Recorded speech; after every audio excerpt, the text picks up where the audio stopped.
Shalom, bendiciones para todos los que se conectan. Un placer saludarles. Hoy ya nos vamos por el tercer día de nuestra serie de estudios acerca de las 7 congregaciones del Apocalipsis. Y hoy vamos a empezar hablando acerca de la carta a la asamblea de Pérgamo. Y eso lo encontramos en Apocalipsis 2, del versículo 12 al versículo 17. Y vamos a leer. Dice lo siguiente: escribe al mensajero de la asamblea en Pérgamo, el que tiene la espada aguda de 2 filos, dice esto: yo conozco dónde habitas, donde está el trono del Satán, y retienes mi nombre y no has negado mi fe, aún en los días de Antipas, mi testigo fiel, a quien mataron entre ustedes donde mora el Satán. Sin embargo, tengo unas pocas cosas contra ti, que tienes ahí a algunos que se aferran a la enseñanza de Balaán, que enseñaba a Balac a poner tropiezo delante de los hijos de Israel, a comer de lo sacrificado a los ídolos y a cometer fornicación.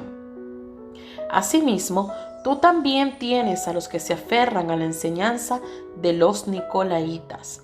Por tanto, arrepiéntete, pues de lo contrario vendré pronto a ti y pelearé contra ellos con la espada de mi boca. El que tiene oído, oiga lo que el Espíritu dice a las congregaciones. Al que venza, le daré a comer del maná escondido, y le daré una piedrecita blanca, y escrito en la piedrecita blanca un nombre nuevo que nadie conoce sino el que lo recibe.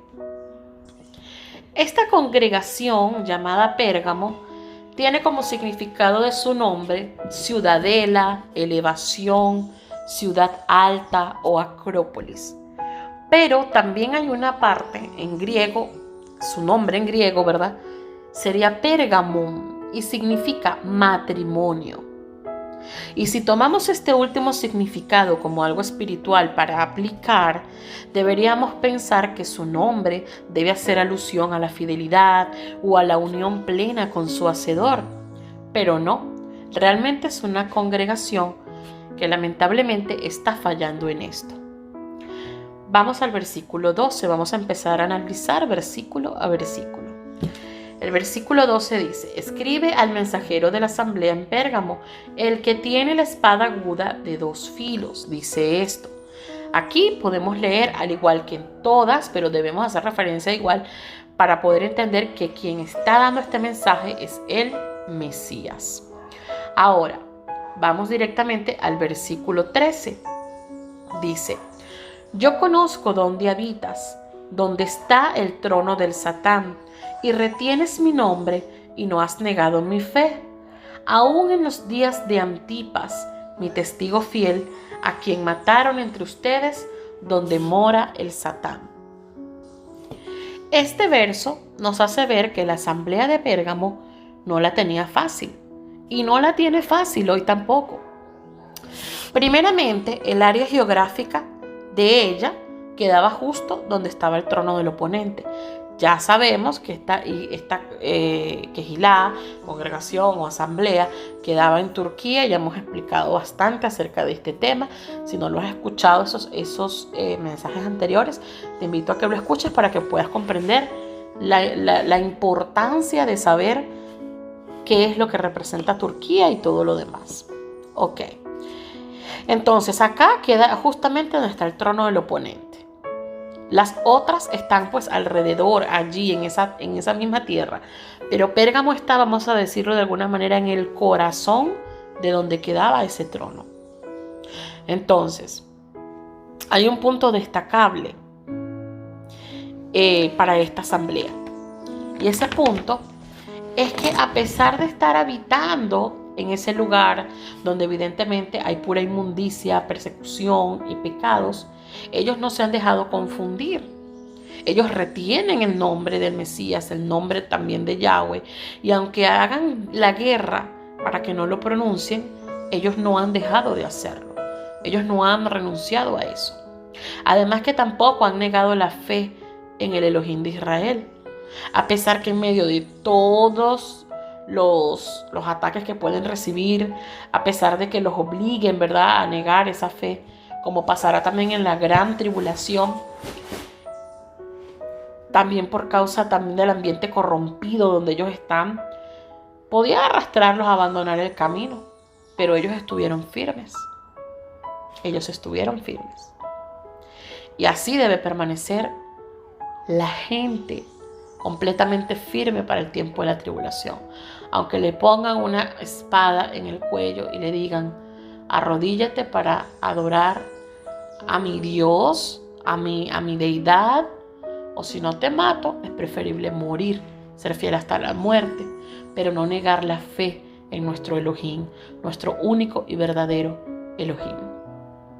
Ahora, también este verso nos da un dato muy importante, y es que revela que hacían guerra contra los santos, mencionando cuando mataron a Antipas en ese lugar.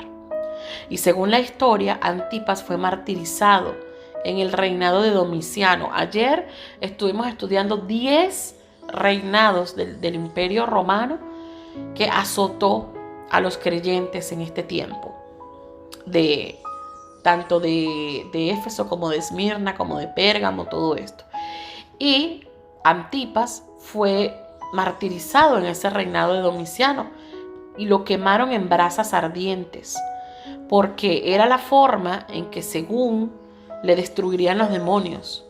Eso pensaba la gente que tenía la creencia de esa región. Acuérdense que para ese tiempo era la parte mesopotámica y que ellos adoraban la luna y adoraban las estrellas. Así igualito como hoy las banderas del Islam tienen una luna y una estrella. Entonces es básicamente lo mismo, ¿verdad? Estaban haciendo eso para supuestamente sacarle los demonios a los creyentes, y era porque ellos no se rendían ante las deidades que ellos tenían. Entonces la realidad no era que le estaban sacando ningún demonio, la realidad era que esa era una creencia, ¿verdad?, controlada por el oponente, y que su finalidad era matar y desaparecer a los creyentes en Yahweh. Entonces, hasta este punto podemos ver que esa es una asamblea sólida en la fe, de convicciones inconmovibles, completamente. Y eso es muy bueno, porque a pesar de todo lo que hemos visto que pasaron, ellos se mantuvieron firmes en la fe, no negaron el nombre, o sea, todo maravilloso. Pero en el verso 14 leemos lo siguiente: sin embargo, tengo unas pocas cosas contra ti, que tienes ahí algunos que se aferran a la enseñanza de Balaam, que enseñaba a Balac a poner tropiezo delante de los hijos de Israel, a comer de lo sacrificado a los ídolos y a cometer fornicación. En este versículo se le denuncia algunas cosas que, aunque son pocas, las debe corregir para poder ser salvo, ¿verdad?, para poder recibir su galardón. Número 1 es la enseñanza o la doctrina de Balaam. Y vemos que estas personas, o sea, esta asamblea de Pérgamo estaba conviviendo entre esta doctrina, porque dice ahí muy claramente, ¿verdad?, que tiene ahí, o sea, dentro de ellos está algunos que se aferran a esta enseñanza. Entonces, esta misma enseñanza se encuentra en Números del capítulo 22 al capítulo 25. Es una historia completa que debes leer. Toma nota de esa cita. Desde el capítulo 22 al capítulo 25 de Números puedes encontrar lo que es la enseñanza o la doctrina de Balaam. Que bueno, resumiéndotela, te puedo contar que él fue un profeta que fue llamado, ¿verdad?, en el tiempo de Balac, el rey de Moab, para que maldijera a Israel. ¿Por qué? Porque Israel ya iba rumbo a la tierra prometida. Y para poder pasar hacia la tierra prometida, necesariamente tenían que pasar por Moab. Y como Israel tenía esa fama, pues, de derrotar y de destruir ciertos pueblos, el rey Balac tenía muchísimo temor de que esto fuese a acontecer con ellos, que lo fueran a destruir. Y pues le dice al profeta que maldijera a Israel. Pero en 3 ocasiones el profeta intentó y no pudo. Él hizo sacrificios a Elohim y todo para que Elohim pues le hablara y le dijera exactamente qué era lo que debía decir. Y él lo que decía era puras bendiciones. Entonces, Balaam no pudo maldecirlo como tal. Pero él era un amante del dinero, un amante de las riquezas, de los tesoros. Y a él, antes de que hiciese esa maldición, se le había ofrecido una buena paga si lograba maldecir al pueblo de Israel. Un buen tesoro. Pero como no pudo hacerlo, ¿verdad? Le dice al rey, el rey lo corre, le dice, bueno, lárgate de aquí porque tú no hiciste lo que te pedí. Por el contrario, más bien bendijiste la tierra 3 veces. Y Balaam dice, bueno, un momento, él se puso, como vamos a decir, a pensar una forma en cómo hacer que cayera maldición sobre Israel, aunque él no lo pudiese pronunciar. Y fíjense qué terrible, o sea, siendo una persona que era usada por Yahweh en ese momento también, ¿verdad? Pero él, a pesar de todo, pues sencillamente quería su tesoro, quería su dinero. ¿Y qué fue lo que hizo él? Él pensó en una estrategia para quedarse con esa recompensa. Y de ese modo él decide enseñar a los moabitas cómo hacer caer en pecado a los israelitas. Pues ese era el único modo de que cayera maldición sobre ellos. Y así prepararon unas mujeres moabitas y las enviaron a Sittim, que era donde estaban habitando los israelitas en ese momento. Y los que estaban en guardia fornicaron con esas mujeres. No solamente que fornicaron con esas mujeres, prostituyeron su cuerpo con esas hijas idólatras de Moab. O sea, ellas tenían en su simiente esa maldición. Luego, no conforme con eso, ellas los invitan a ir a la fiesta del sacrificio a los dioses. Y parte del pueblo de Israel comió, o sea, fue para la fiesta, comió de lo sacrificado y hasta se postró delante de esos ídolos para quedar bien con esas mujeres. Y fue así como una plaga terrible cayó sobre la congregación de los santos, o sea, sobre la congregación de Israel. Y esa fue la maldición que Balaam orquestó y que le enseñó a Balac cómo hacerlo para ganar su recompensa y para que Balac estuviese conforme en que el pueblo de Israel estuviese maldecido. Entonces es la misma cosa que estaba pasando en la congregación de Pérgamo. Lo mismo.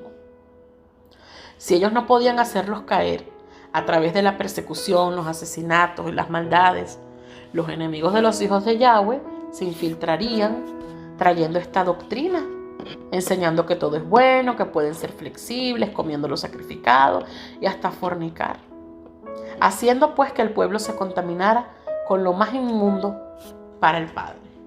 Esto es una cosa terrible, completamente, ¿verdad? Y si leemos en 1 Corintios, capítulo 6, versos del 18 al 20, dice así: huyan de la fornicación. Cualquier otro pecado que cometa el hombre está fuera del cuerpo, pero el fornicario peca contra su propio cuerpo. ¿O no saben que su cuerpo es templo del Espíritu de Santidad que mora en ustedes y que recibieron de Elohim, y que ustedes no son suyos? Pues los han comprado por un precio. Por eso glorifiquen a Elohim en su cuerpo. Entonces, esta congregación estaba grave, literalmente grave, porque estaban fornicando. Y ya para ese entonces, ellos tenían conocimiento de que ellos eran el templo del Espíritu Santo. Entonces es una situación bastante terrible. Además que 1 Corintios 6, del 9 al 10, dice: ¿no saben que los injustos no heredarán el reino de Elohim? No se engañen, que ni los fornicarios, ni los idólatras, ni los adúlteros, ni los homosexuales, ni los entregados a prostitución, ni los ladrones, ni los ávaros, ni los borrachos, ni los calumniadores, ni los estafadores heredarán el reino de Elohim. Y aquí estaban haciendo exactamente eso. Estaban fornicando, se estaban prostituyendo, estaban profanando el templo del Espíritu Santo. estaban comiendo lo sacrificado a ídolos, es decir, en parte estaban cayendo en idolatría. O sea que son muchas cosas juntas que estaban haciendo. Y evidentemente el oponente sabe esto porque conoce la palabra. Y por supuesto que la forma en que esto de alguna manera se infiltra dentro de esta congregación es para hacerlos perder, para hacerlos caer. Entonces es terrible porque ellos iban camino a perder la salvación. Ahora, 1 Corintios 10, del 20 al 22, dice lo siguiente: al contrario, digo que lo que los gentiles sacrifican, lo sacrifican a los demonios y no a Yahweh. Y yo no quiero que ustedes participen con los demonios. Ustedes no pueden beber de la copa del maestro y la copa de los demonios. No pueden participar de la mesa del maestro y de la mesa de los demonios.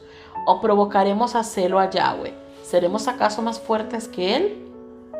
Entonces es necesario entender que ese sacrificio a ídolos realmente es sacrificio a demonios. Entonces, ¿por qué comer eso?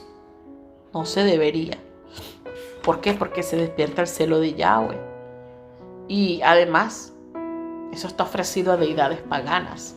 O sea, ¿qué comunión tiene la luz con las tinieblas? Ninguna. Entonces es bastante terrible lo que estaba ocurriendo con la congregación de Pérgamo. Y este pueblo de Pérgamo, aunque estaba firme, permitía que esto sucediera.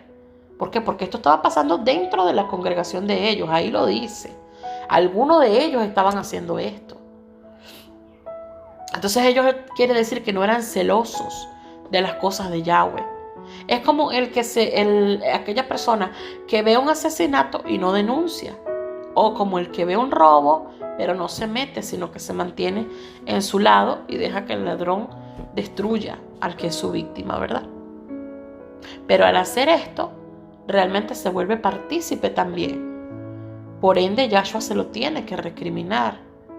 Porque así hay muchos creyentes hoy también, que están en una congregación, ven a algunos predicar sobre temas absurdos que despiertan pecado dentro de los que oyen, que los mandan, por ejemplo, a pactar dinero, sabiendo que eso no es correcto.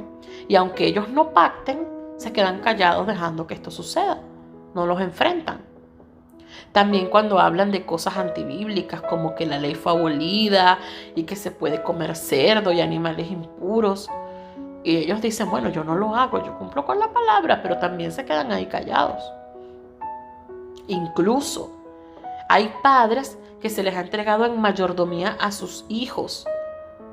¿Para qué? Para que los críen de acuerdo a la Torá y les permiten estar estos padres cuando los muchachos crecen fornicando con la novia o el novio dentro de la casa, o fumando o haciendo cosas malas, para que no anden en la calle haciéndolo. Entonces ellos dicen, bueno, no, yo prefiero que estén dentro de la casa haciendo esto que afuera, aunque yo sé que está mal. Pero bueno, yo no lo hago, o sea, ellos lo hacen, pero yo como tal, yo no, de verdad que yo me sigo manteniendo leyendo mi palabra, yo sigo en el fuego. Pero resulta que son partícipes del pecado y están esos hijos yéndose por el despeñadero. O sea, que no se pueden engañar a sí mismos creyendo que porque no están de alguna manera participando de forma activa en el pecado, no lo están haciendo de forma pasiva, o sea, están participando.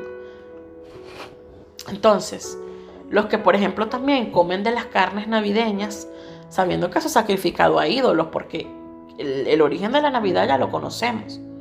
O de repente no lo comen, pero tampoco abren su boca para advertir el pecado a su familia. Entonces, si son partícipes, son culpables. Y la idea es que ellos echen de su territorio esta doctrina. Es necesario que esta gente de Pérgamo, si tú te has identificado con alguna de estas cosas, tú eches fuera esa doctrina de tu vida, de tu casa, de tu familia, de tu congregación. Ser una persona leal al Padre, una persona valiente para enfrentar a los que están haciendo esto. Porque te voy a recordar algo muy claro que dice Ezequiel 3, del verso 17 al 19. Dice así: hijo de hombre, yo te pongo como centinela para la casa de Israel, y cuando oigas una palabra de mi boca, debes advertirles de mi parte. Si yo digo al impío, morirás irremisiblemente, y tú no le adviertes, y no le hablas para advertir al impío de su mal camino, para salvar su vida, el impío morirá por su pecado, pero yo demandaré su sangre de tu mano. Pero si tú le adviertes al impío, y él no se aparta de su impiedad, ni de su camino, ¿verdad? Ni de su camino impío, él morirá por su pecado, pero tú habrás librado tu vida. Entonces es necesario para estas personas ser fuertes y advertir, ser fuertes y enfrentar, confrontar el pecado. No se pueden quedar con pensar de que sí, yo soy obediente, yo estoy bien y los demás. No, es necesario confrontar. El versículo 15 de Apocalipsis 2 dice: asimismo, tú también tienes a los que se aferran a la enseñanza de los nicolaítas. Entonces, aparte de la doctrina de Balaam, también tienen la de los nicolaítas, que ya explicamos en el primer video de esta serie, que esta doctrina se basa en enseñanzas que pervierten, desvían y destruyen la santidad y la moral de los hijos de Elohim. Y con esta doctrina tienen que aplicar el mismo procedimiento de dejar de ser tan permisivos y hacerle frente y destruir eso de su territorio. Es necesario limpiar, purificar, ¿verdad? Ahora el verso 16 dice: por tanto, arrepiéntete, pues de lo contrario vendré a ti pronto y pelearé contra ellos con la espada de mi boca. Entonces es necesario que esta congregación se arrepienta, que se determine. No puede ser tolerante con el pecado, pensando egoístamente que ellos están bien y los demás no importa. Por el contrario, deben aprovechar su valor, su capacidad para mantenerse firme, de corregir a los que se están desviando. Con mano fuerte, no importa, pero corregir antes de que se pierdan. Porque si no, va a venir el Mesías y va a pelear con la espada de su boca. Es decir, con esa espada aguda de doble filo que anunció en el verso 12 en el comienzo de la carta a Pérgamo. O sea que cierra con lo mismo, ¿verdad? Él va a venir y va con su espada de doble filo. Es que él va a agarrar y va a hacer el juicio como tal. Él va a juzgar las acciones y definitivamente va a caer maldición contra los que practican estas cosas, pero también sobre ellos. ¿Por qué? Porque ellos no lo han echado fuera y no han batallado para destruir su doctrina. Ellos tienen necesariamente que arrepentirse y hacer frente. Esta congregación tiene que tener carácter, porque puede que toda su firmeza al final no le ayude en nada si no es capaz de ser celoso y amar con pasión el camino de Yahweh. Ahora el verso 17 dice: el que tiene oído, oiga lo que el Espíritu dice a las congregaciones. Al que venza le daré a comer del maná escondido, y le daré una piedrecita blanca, y escrito en la piedrecita un nombre nuevo que nadie conoce sino el que lo recibe. Entonces, al que venza, es al que venza, a ese radical, a ese que en verdad demuestra que ama la santidad de la Torá. Es el que se le dará de comer el maná escondido. Es decir, un mensaje que no todos pueden ver. Una capacidad de entender la palabra de forma distinta, de ver cosas grandes y ocultas que no conocía. Y ese maná está en el arca. Por eso debe purificarse, arrepentirse, para poder tener acceso a él. Y lo más bello de todo es el regalo de esa piedrecita blanca, con un nombre nuevo. Su porción, el nombre que define su porción, un nombre que nadie conoce sino él. Es algo hermoso. Por eso es que hoy toda esa gente que se anda cambiando el nombre tiene que pensar muy bien, porque realmente el nombre no lo va a cambiar aquí en la tierra, en este sistema corrupto de valores. No, el nombre nuevo te lo van a dar después de vencer. ¿De vencer qué? Esa tribulación que está por venir.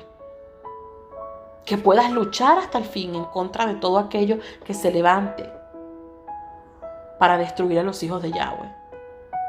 Tú tienes que estar firme, porque no solamente que van a querer destruir a los hijos de Yahweh en carne, sino que también van a querer destruir poco a poco su fe, su emuná. Entonces hay que ser fuerte. Quizás te ofrezcan comidas ofrecidas, no las puedes comer.